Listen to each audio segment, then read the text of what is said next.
Welcome back to the Blender Layout Overview. In this lecture, we will be going through the fact that Blender is the same on all of your platforms. So whether you've got a Mac or a PC, what you're going to see me do and the workflow is exactly the same on both platforms. And we're going to introduce you to the main sections of the Blender interface. So let's hop across to Blender now. Okay, so when you first start it up, you're presented with this splash screen. You just click off of that.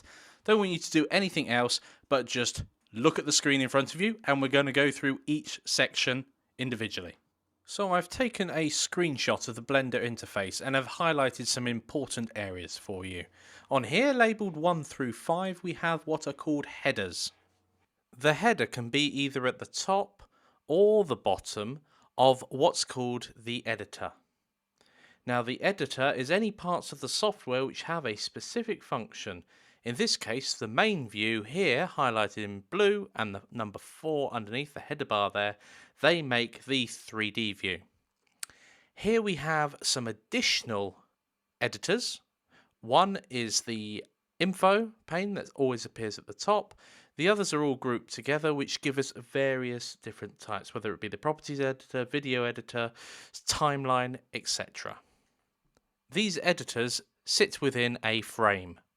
Now you can adjust these frames using all these little areas highlighted in green here. These are splitter widgets. Now if we focus in a bit closer, you can see there's one at the top and bottom of every frame, bar the very bottom left one.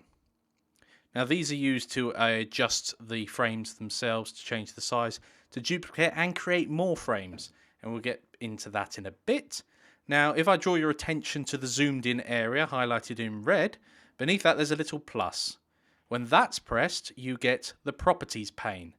So on the left hand side, you have the tool shelf, which I will be referring to as tools a lot, rather than tool shelf. On the right hand side, we have the properties pane highlighted in red.